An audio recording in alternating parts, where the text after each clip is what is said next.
Hello, I'm Jonathan Moyes, Head of Investment Research at Wealth Club, and today I'm with Anthony Crosby-Dawson from Gresham House to talk about investing in forestry.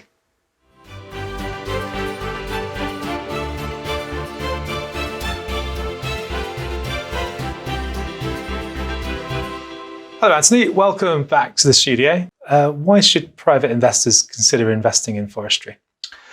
Looking at an investment portfolio more widely, forestry is the ultimate portfolio diversifier, really, because it's got minimal correlation to bonds and equities, but it's got positive correlation to inflation, making it an inflation hedge. So it sits very nicely within an overall investor's portfolio.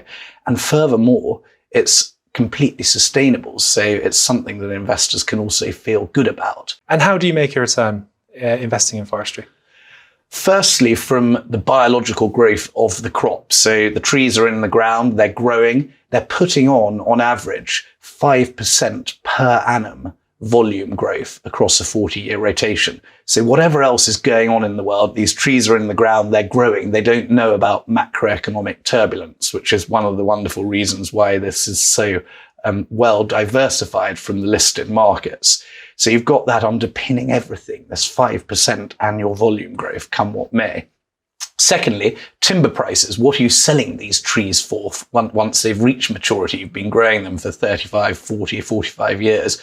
So you've got to be a believer that we as a society, not just in the UK, but globally, are going to continue to work towards using more sustainable materials. So replacing high carbon concrete and steel in construction with timber and plastic packaging with cardboard packaging as well.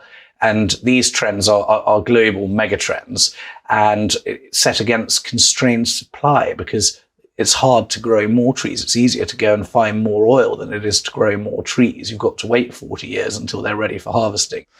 And these investments could potentially as well be highly tax efficient. Could you tell us more about that?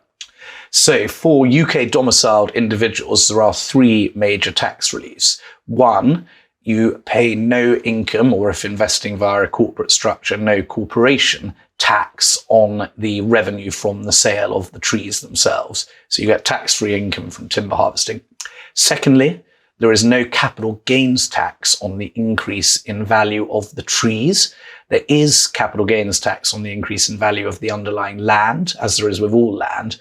However, once a forest is mature, so around 40 years of age, and ready for harvesting, typically about 70% of the total value is in the timber rather than the land. So the majority of your capital growth is exempt from capital gains tax. Finally, there is business relief. So on the whole, land and trees, you get relief from inheritance tax under business relief. Now, that is currently 100% business relief, but that is changing post the budget, which I think we're going to come on to. And just to preempt that, what's happened in the budget is that there has been a cap instigated. So per person, it's £1 million of a 100% business relief. And after that, it's 50%, so an effective inheritance tax rate of 20%. And do you expect that change to impact the forestry market at all?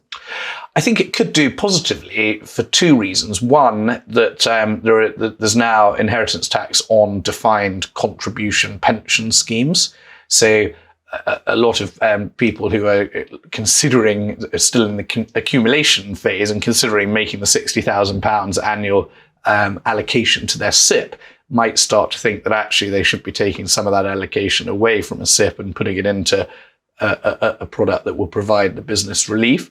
And secondly, what has happened on AIM is that there is no 1 million cap for the 100% business relief. So it's 50% throughout on AIM. So there might be some reallocation from AIM portfolios towards funds that do provide the business relief. So Anthony, for those who are investing or considering investing in forestry today, what are the key drivers of returns over, say, the next 10 years? This is where the crystal ball comes in. What are the key opportunities for investors? Looking into the crystal ball, the key driver is the move towards more sustainable materials. And this is very much a global phenomenon, not just applicable to us in the UK, which is important because we import 82% of all the timber that we consume in the UK. So we are the second largest net importer of timber in the world after China. So global drivers of supply and demand are very pertinent to what we are able to sell our homegrown timber for here in the UK. And there's a housing shortage globally. There's more urbanization ongoing globally. And there's a drive towards less concrete, less steel, and more timber being used in construction, which is the highest value part of the tree. But the lower value part of the tree is also a benefit from this drive towards sustainable materials because there's less plastic being used and more cardboard packaging being used. So we forecast that in the period to 2050, I should say, average annual increase in global timber consumption is going to be 3.1%, which is significantly more than the slightly over 1% average annual growth we've seen over the past 20 years or so. And this growth is going to be set against constrained supply. So you've got to be a believer that timber demand and consequently prices are going to start to increase more significantly than they have done in the past 20 years or so. And that will drive your returns going forwards. Very good.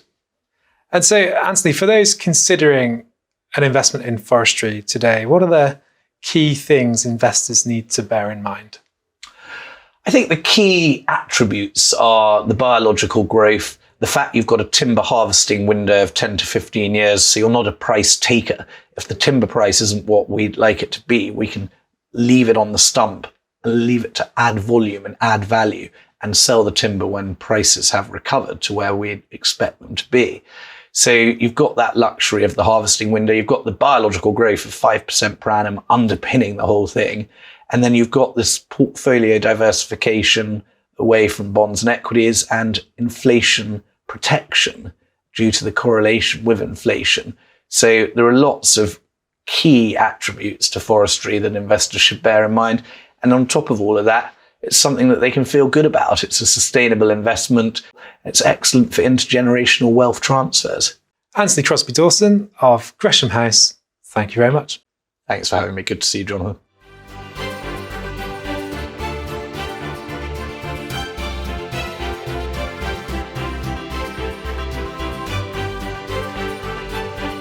If you're watching on YouTube, please press like and subscribe to the channel for more.